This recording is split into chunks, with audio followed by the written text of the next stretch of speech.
Bueno, buenas tardes, ingenieros. La idea es hacer una pequeña capacitación muy básica, ¿cierto?, de lo que hacemos o lo que se hace con Go, el lenguaje simplemente.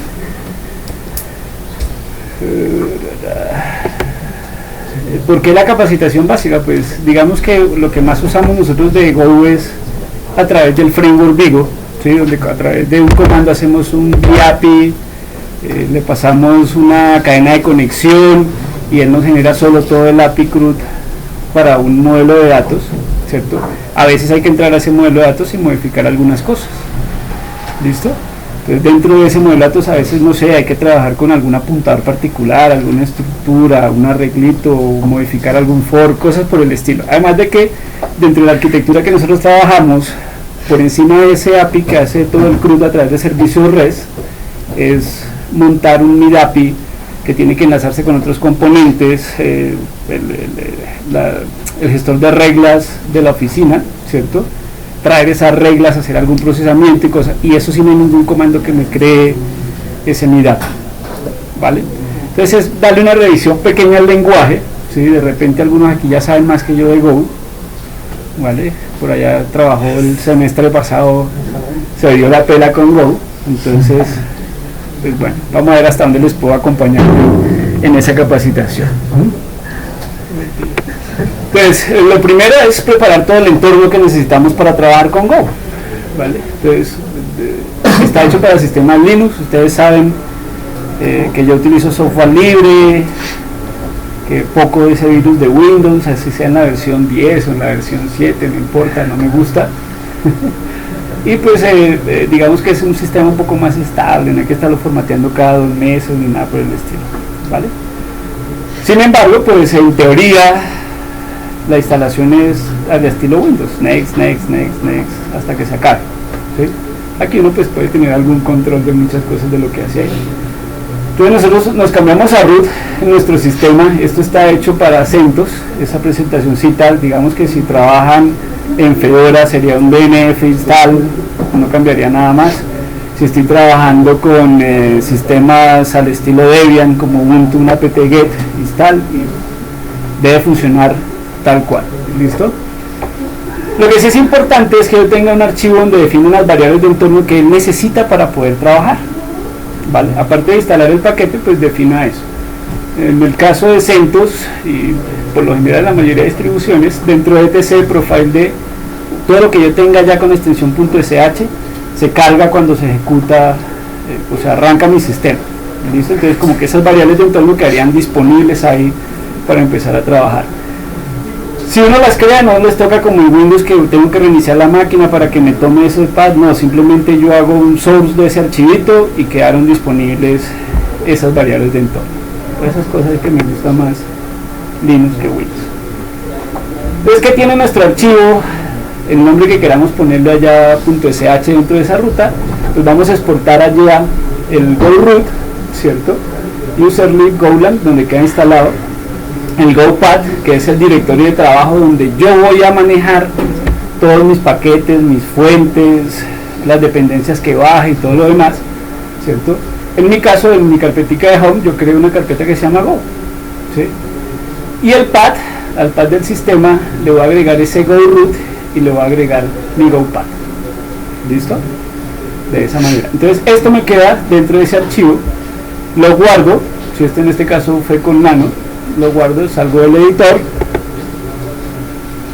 salgo del root, creo mi carpetica que no la había creado. Una dependencia que sí requiere es Git, ¿cierto?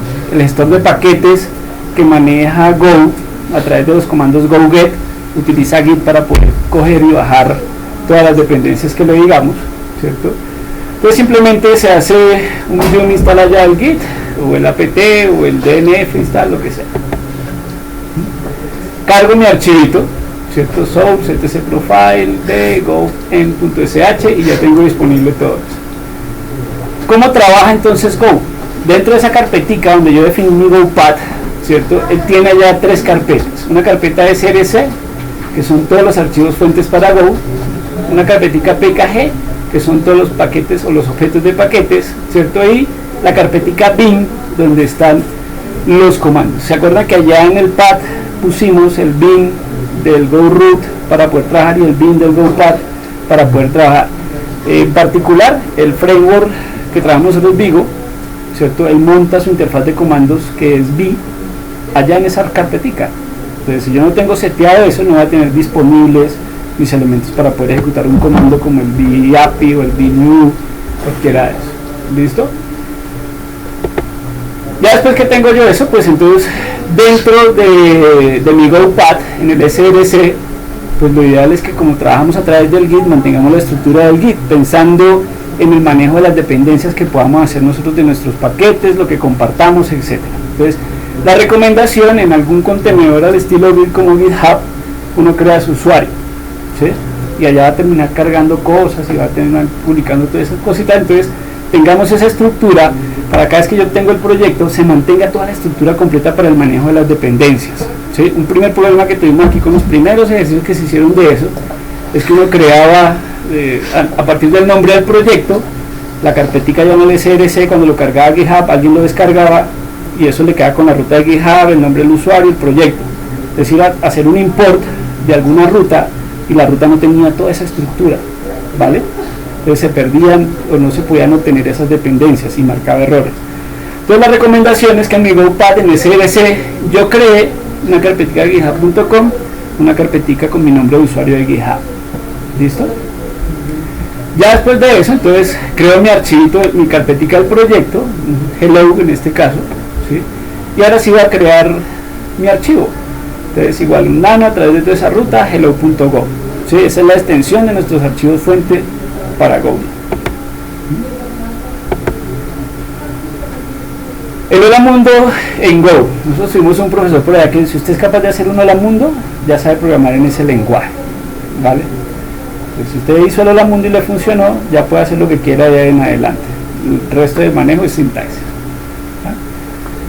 Entonces yo declaro un paquete principal, todos mis archivitos por defecto los cargo en ese paquetico que tengo allá, ¿cierto? Importo FMT, que es una dependencia para hacer cosas como por ejemplo mostrar un mensaje en pantalla y cosas por el estilo, ¿cierto?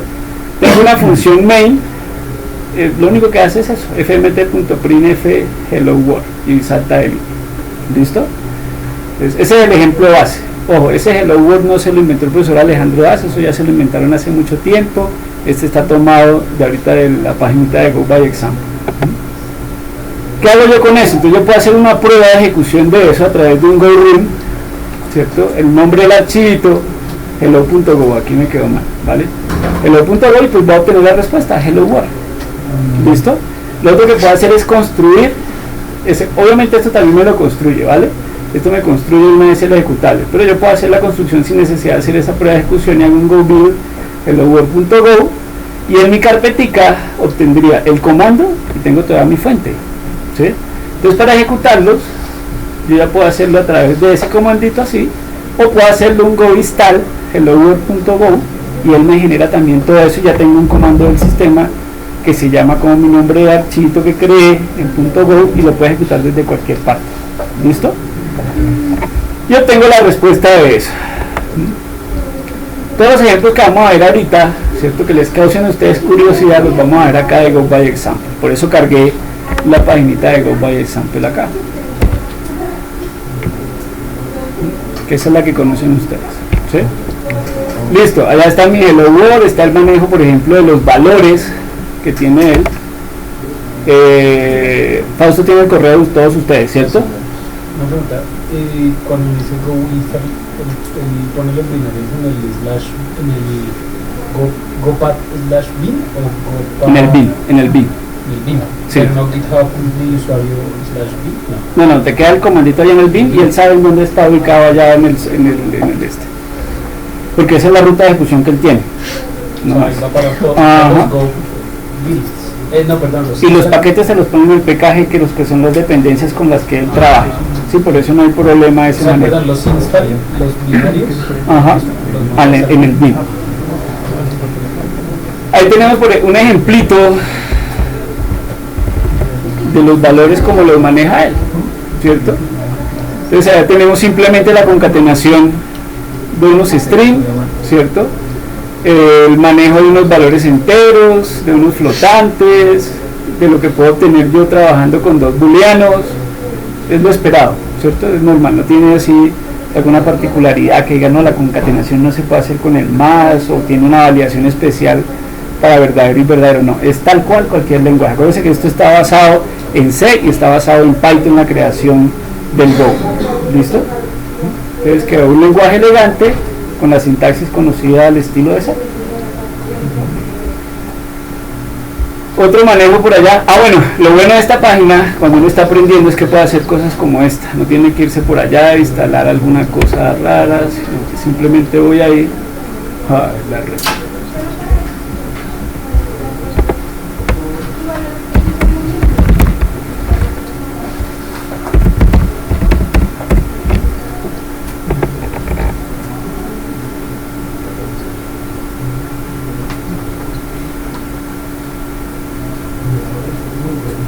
Problemas técnicos.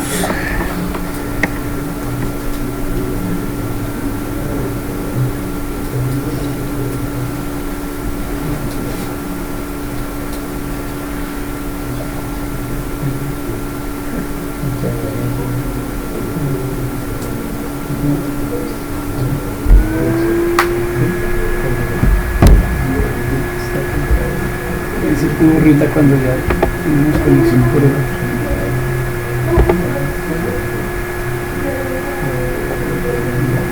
y tengo una consola donde yo puedo probar esos códigos, ¿sí?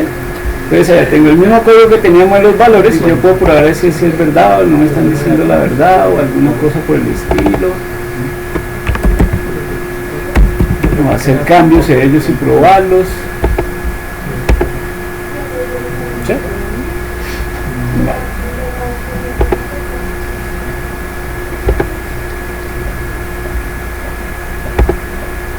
El manejo de las variables que hace él, ¿cierto? Entonces hay unas particularidades. Entonces yo declaro con la palabra clave var el nombre de la variable y el tipo. Y puedo hacer una inicialización directa de ellos. ¿Listo? Puedo hacer al estilo Python asignaciones al estilo de las tuplas.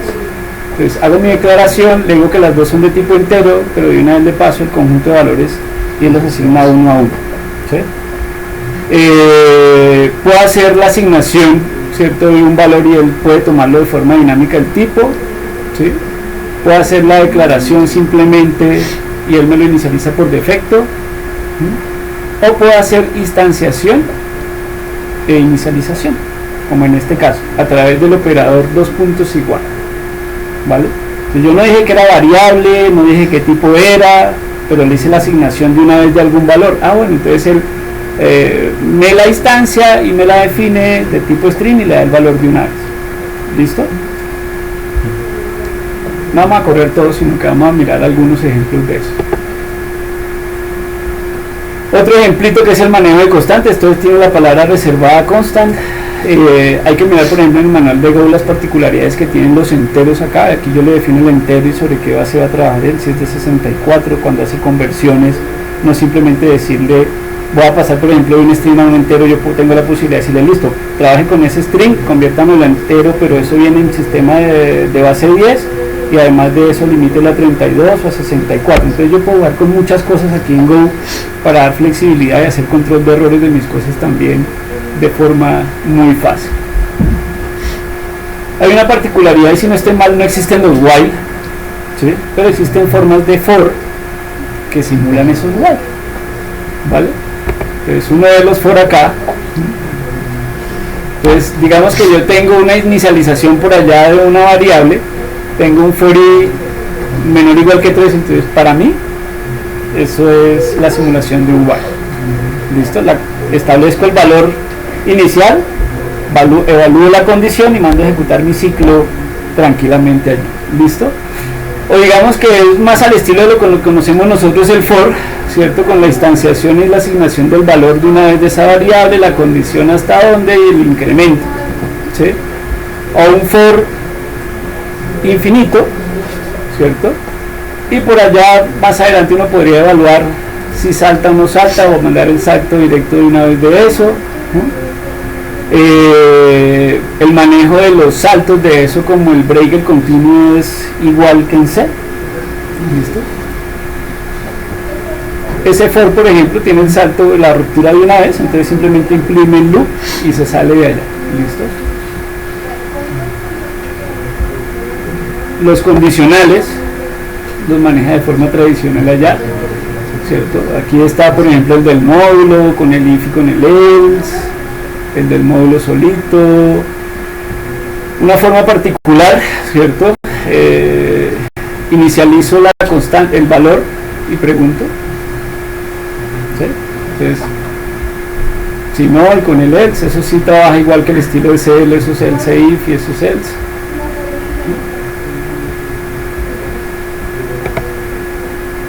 Los switch, ¿sí? Que puede trabajar con valores atómicos al estilo de los switch en C o en Java o cosas por el estilo, o con componentes de objetos también, ¿vale? Diferentes formas allá, igual con la inicialización directa de la variable, como en este caso, o la declaración previa de esa variable. Entonces ya creo que eso sí no tiene mayor misterio, ese manejo de condicionales. En mis arreglos, entonces igual se declara como una variable, se le da la dimensión, se declara el tipo, ¿cierto? Se asignan a través de los índices y demás, se pueden instanciar directamente también, ¿cierto? En este caso, la variable b de 5 posiciones y arma todo esto, de 2 dimensiones de tipo entero, y lo podemos llenar como queramos de llena de la, ¿vale? Entonces es un manejo similar a una mezcla de como lo hace C, a como lo hace Python, lo montan todo allí junto para eso. Entonces da uno las posibilidades de hacerlo de la forma como uno quiera. Los slides, los que venimos de Python pues no tenemos problema con los slides, los que vienen de C digamos que sí no están acostumbrados a ese manejo.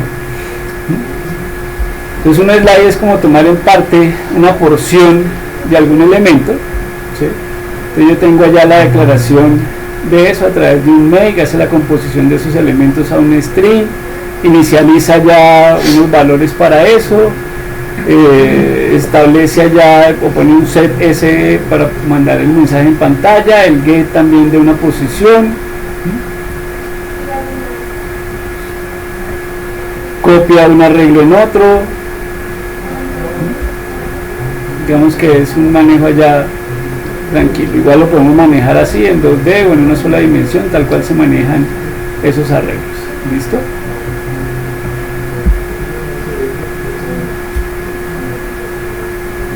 Las colecciones, los mapas y los demás elementos que uno puede manejar allá. ¿Listo?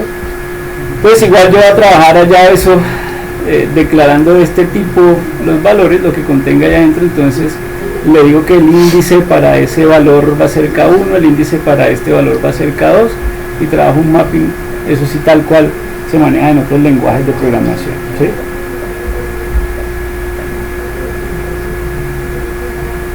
Digamos que es un manejo al estilo, no sé, diccionarios o al estilo arreglos indexados, porque se trabaja ya directamente con esa estructura de estos. El manejo de los rangos que tenemos allá, es igual, hay un mapa que tenemos allá, manejamos eso a través de un rango y voy a hacer un formato allá directamente sobre eso, lo puedo trabajar tranquilamente con esto. Listo, igual declaración de una vez, la impresión de eso a través de los valores clave, como lo quiera trabajar ahí. Las funciones, aquí empieza lo chévere. Una de las grandes promesas que tiene Go es que yo puedo ejecutar en un modelo de concurrencia un poco más fino que de los hilos, los diferentes procesos, ¿sí? Esto utiliza unos channels y esos channels los maneja lo que yo le mando a ejecutar a ellos como funciones dentro de esos canales. Entonces uno, haciendo la analogía un poquitico, es como si abriera un hilo de ejecución para trabajar con las diferentes funciones. ¿Listo? Obviamente por la ejecución normal de una función es una ejecución normal de una función, hasta que yo no la defina que va a correr a través de un canal, eso ya es otra cosa. ¿Listo? Las funciones que tengo yo acá, entonces hago igual, voy a declarar la función, los parámetros que recibe, el tipo de retorno. ¿Listo? De repente uno está acostumbrado a declarar el tipo antes de la función, no sé, ¿vale?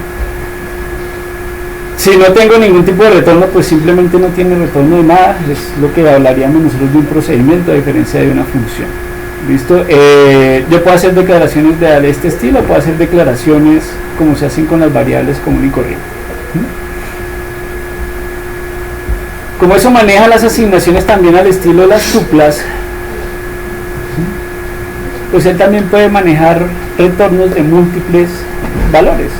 Tiene esa ventaja que tenemos en otros lenguajes, que por ejemplo no lo tienen Java o no lo tienen C.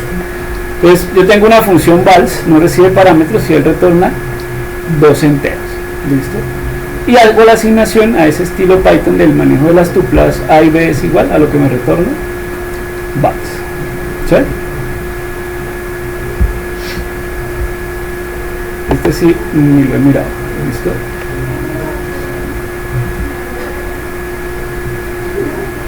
Bueno, tengo argumentos variables allá dentro de eso, ¿sí? O sea, él puede trabajar con esos argumentos, ¿cierto? Como si fuera una colección de esos elementos que estoy, o de los que definí el tipo de esos elementos, y trabajo de esa manera. Entonces, si yo llamo a la suma con 2 elementos, va a tener un comportamiento similar a si lo llamo con 3, con 5, con 10 elementos para esto. ¿Listo? Entonces, ¿qué tan bueno sea no definir la cantidad de parámetros que recibe una función? Porque podría generar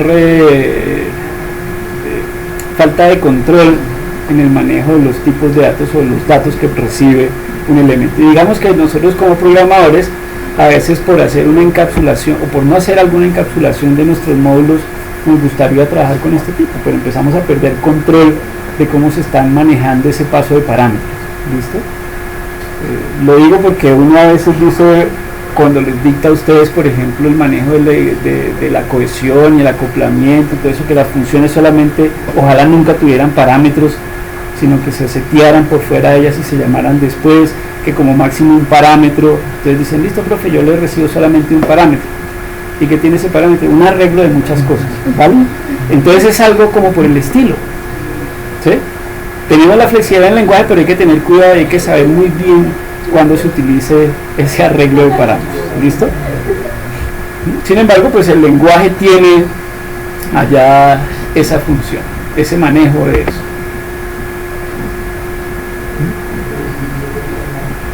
Los que han trabajado de repente JavaScript y todas esas cosas, pues uno es pendiente de utilizar a veces funciones anónimas y el manejo de funciones anónimas para algo que hace al vuelo, para trabajar al estilo de la notación lambda y todo lo demás. ¿Listo?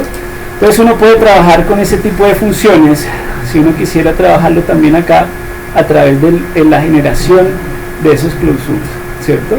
Entonces yo quiero trabajar ese manejo de funciones, voy a trabajar con mis declaraciones de repente por allá y le digo que esta función está trabajando con otra función, digamos que muy al estilo de primer orden, segundo orden, una función que retorna una función, o los famosos success, then o error que genera cuando uno trabaja con frameworks de JavaScript, funciones anónimas y demás. ¿Listo? Entonces aquí no lo permite ese manejo, ese soporte que tiene esos closure, el lenguaje, ¿sí? ¿Ustedes se acuerdan de esas expresiones cuando las manejamos por allá en modelos 2? O ya hace tanto tiempo que no. Sí. Cuando manejamos, eso se llama currificación y todas esas cosas. Tienen que echarle una miradita, ¿Listo? Uno lo hace porque JavaScript lo permite, pero no sabe el porqué de repente de del manejo de esas funciones. ¿No? Entonces yo simplemente espero que cuando ocurra esto, también se active este elemento que tengo ya acá, ¿vale? Que es una función anónima que se ejecuta al llamar al anterior, y podría manejar lógicas separadas para algo de eso. ¿Listo? La recursión, que también debe ser manejada con cuidado. Nosotros sabemos que para nosotros es mucho más fácil, aunque ustedes no lo crean, expresar algo de forma recursiva, pero que de repente la optimización que tenga eso por debajo en ejecución no es la mejor. ¿Listo? Pero a veces le resuelve a uno problemas a nivel de los desarrolladores más que el consumo de recursos. Pero pues es más valioso una hora de desarrollo que una pastilla de memoria, o de repente la optimización, la replicación de esos procesos, la ejecución en forma paralela, etcétera, etcétera. Entonces hay que evaluarlo de todas maneras cada vez que se utilice. Y pues el modelo de recursión es normal, igual que el de cualquier lenguaje.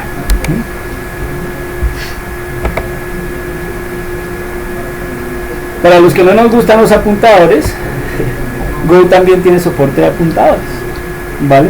Al igual que C, acuérdense que es basado en C y basado en Python.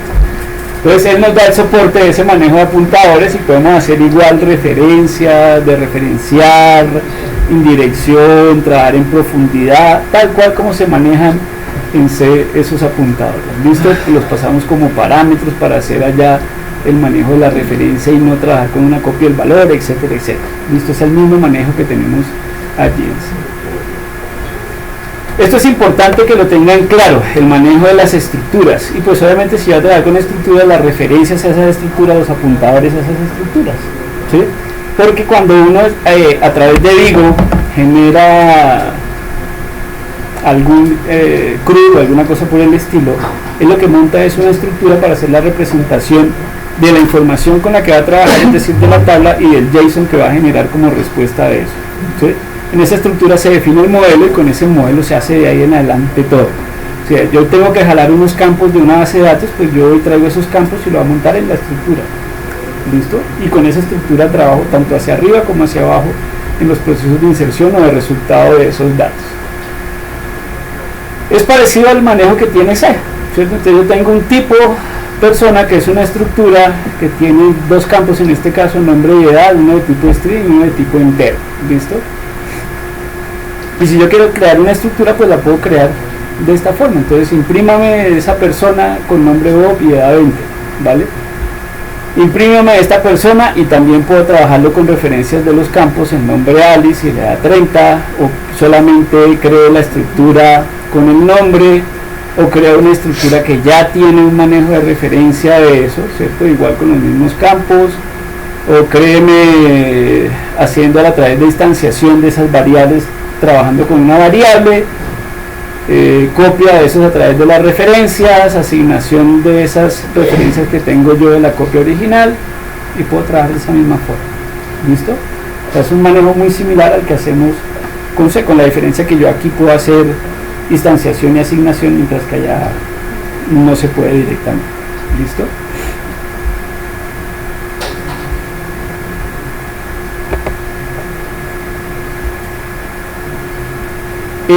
Ojo,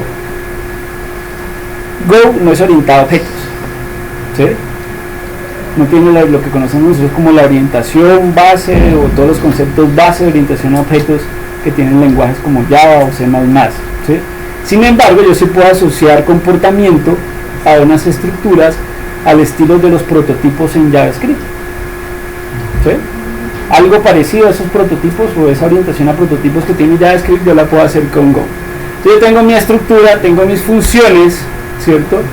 Y yo esas funciones las puedo poner a trabajar con esas estructuras, es de tipo rec, eso, vale, que reciban un parámetro, incluso podría llegar a decir que fueran el retorno de esos elementos, y ya trabajo muy parecido a ese manejo que hace JavaScript. ¿Listo?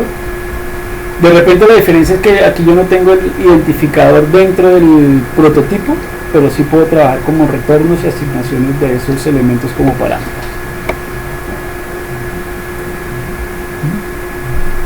El manejo de interfaces. Entonces, por ejemplo, a nosotros nos surgió un problema, y es definir una generalización para unos modelos que tienen los APIs para poder trabajar con esos modelos independientemente del modelo que sea. ¿Sí? Entonces, trabajar directamente con el modelo no podemos, porque ese modelo tendríamos que hacer una dependencia directa con el modelo. Entonces se definieron unas interfaces en base al trabajo que se hace con esos modelos. Por ahí cualquier duda que le surja de eso, llamamos a Miguel y nos la resuelve. Y esa interfaz lo que hace es representar ese modelo para poder generalizar un componente o unas funciones que trabajen con cualquier modelo que yo le pueda pasar a eso. ¿Listo? Entonces digamos que esas interfaces me van a permitir ese trabajo. Entonces lo que declaro es la interfaz, ¿cierto?, que va a asociar directamente a una estructura particular, y en base a eso hago la generalización, que fue lo que trabajamos nosotros acá para poder externalizar e independizar algunos componentes de los modelos particulares expresados en estructuras. Los errores,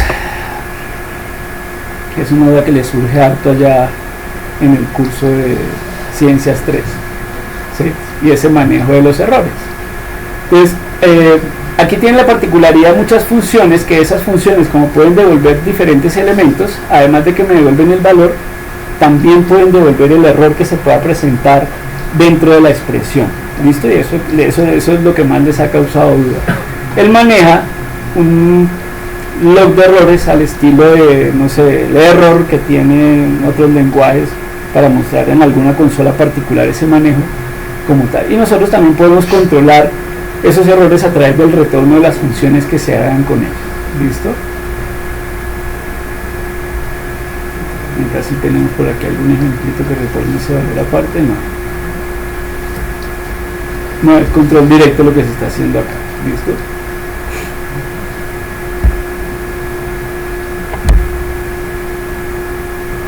Sí, por favor, y los canales, denle una miradita un poco más a fondo. ¿Listo? Porque la idea es que, aparte de que nosotros terminemos generando esos APIs de forma automática, pues que empecemos a optimizarlos. ¿Listo? Digamos que si yo voy a hacer una inserción a través de un CRUD de esos cada 2 horas, pues no importa, trabajamos con el API tal cual. Pero si yo quiero hacer inserciones, no sé, como en el caso de nosotros en nómina, mando a liquidar toda la nómina 1000 y punta de registros de una vez, pues tengo que empezar a pensar en optimizar ese manejo. ¿Sí? Pues mirar las rutinas y mirar los canales. Esas rutinas, entonces, es un manejo al estilo de los hilos o los threads que manejan otros lenguajes. ¿Listo? Entonces yo tengo una funcioncita que hace algo. ¿Listo? Esa función yo la puedo trabajar de esta manera. Puedo establecer allá que esa función vaya a trabajar a través de definiciones de las rutinas. De repente en este no es el mejor ejemplo para hacer ese montaje. Pero bueno, ya después unimos este manejo con el manejo de los canales, que es lo que quiero que optimicemos nosotros acá en la oficina. Este es el manejo de los canales. Entonces yo voy a tener un canal, que es el canal mensajes, ¿cierto? Y las funciones que las voy a ejecutar a través de ese canal. ¿Sí? Hagan de cuenta que es como si fuera un flujo o un manejo de un flujo, y a través de esos flujos puedo optimizar con esos canales y con las rutinas la ejecución de las funciones. ¿Listo? Para que se ejecuten de forma separada. Ya después miraremos de ahí en adelante qué más podemos hacer. De repente si pudiéramos hacer algo de paralelismo allá para hacer trabajar con datos mucho más grandes. Vale. Esta parte nos falta profundizarlo un poco más, ese buffer de todos esos canales, ¿sí? No lo conozco, hay que mirarlo, y aquí es donde empezaría a trabajar toda esa parte de cómo sincronizo yo los canales, de repente repartir o hacer un mapping de esos canales con las diferentes funciones que tengamos nosotros para que procese lotes parciales de información y hacer de repente un reuse con lo que obtengan todos esos canales. Sería un buen ejercicio para optimizar el manejo de toda la información de grandes volúmenes que haga aquí la oficina. Nos toca mirar un poquitico más eso al detalle. ¿Listo? Pero sí quiero que terminen de revisar, por ejemplo, estos ejemplos, que los pongan a correr allá, más que en la consola, pues la consola está optimizada para hacer los ejemplos que hagan ellos, que la hagan de repente en físico en sus máquinas, y hagan pruebas y hagan ensayos de esos ejercicios. ¿Listo? Volvamos por allá.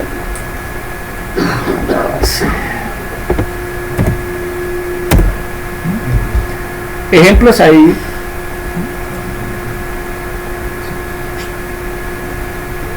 Los que quieran ahí para revisar. ¿Listo? Como les dije, yo conozco lo básico del lenguaje. Algunas cositas por allá se han aprendido a través de Go. Es un experimento que estamos haciendo ¿desde qué fecha, Steven, más o menos? Desde el año pasado, como en octubre. ¿Desde antes? Sí, desde antes de eso. Se hace, no sé, 10 meses, 11 meses más o menos, ¿sí? Y se ha manejado más es a través del framework, ¿vale? El framework y el manejo de ese framework, ya hay un videito que tenemos nosotros, creo que algunos ya lo han consultado en el canal de la OAS, ¿sí? Que es Big OAS, el video que tienen allá para que ustedes vean la generación del API, cómo se utiliza esa API, la generación del cliente y la carretica que echamos en la capacitación anterior. ¿Listo? Bienvenidos ahí a ese trabajo que vamos a hacer aquí entre la oficina. Esas son las herramientas que vamos a manejar. espero que les haya resuelto alguna inquietud particular que tengan con el lenguaje, y cualquier pregunta pues espero podérsela resolver.